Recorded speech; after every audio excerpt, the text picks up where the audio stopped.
తెలంగాణ ముఖ్యమంత్రి రేవంత్ రెడ్డి పేరుని మరొక టాలీవుడ్ నటుడు మర్చిపోయాడు. కొన్ని వేల మంది ప్రత్యక్షంగా చూస్తుండగా, లక్షల మంది డిజిటల్లో టీవీలో చూస్తుండగా టాలీవుడ్ నటుడు బాలాదిత్య ముఖ్యమంత్రి రేవంత్ రెడ్డి పేరు మర్చిపోయారు. ముఖ్యమంత్రి రేవంత్ రెడ్డి స్థానంలో తెలంగాణ ముఖ్యమంత్రి కిరణ్ గారు అంటూ ప్రస్తావించారు.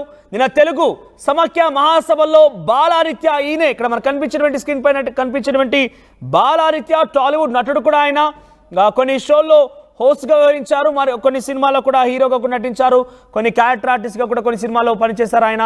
సో ఆయన నిన్న తెలుగు సమాఖ్య మహాసభల్లో ముగింపు కార్యక్రమంలో భాగంగా హోస్ట్గా వ్యవహరించారు. ఈ సభకి ముఖ్య అతిథిగా ముఖ్యమంత్రి రేవంత్ రెడ్డి హాజరయ్యారు. రేవంత్ రెడ్డి హాజరైన నేపథ్యంలో ఆయనని ఆహ్వానిస్తూ ఆయన అక్కడ బాలాదిత్య మాట్లాడిన మాటలు చూస్తే, ఇప్పుడే ఇక్కడికి వచ్చినటువంటి తెలంగాణ ముఖ్యమంత్రి కిరణ్ గారు అంటూ ప్రస్తావించుకొచ్చారు. ఆయన కిరణ్ గారు అనే పదాన్ని మాట్లాడుకొచ్చారు. తెలంగాణ ముఖ్యమంత్రి రేవంత్ రెడ్డి స్థానంలో రేవంత్ రెడ్డికి బదులుగా కిరణ్ గారు అంటూ ఆయన మాట్లాడిన సందర్భం కనబడింది. ఒకసారి ఆయన ఎలా ప్రస్తావించారు, అక్కడ ఎటువంటి సిచ్యువేషన్ నెలకొందో ఒకసారి చూసే ప్రయత్నం చేద్దాం.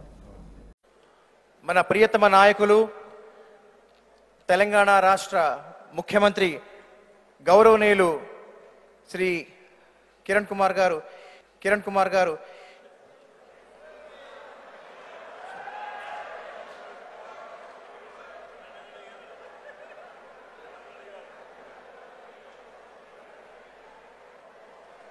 క్షమించాలి. మన ప్రియతమ నాయకులు తెలంగాణ రాష్ట్ర ముఖ్యమంత్రి వర్యులు శ్రీ రేవంత్ రెడ్డి గారు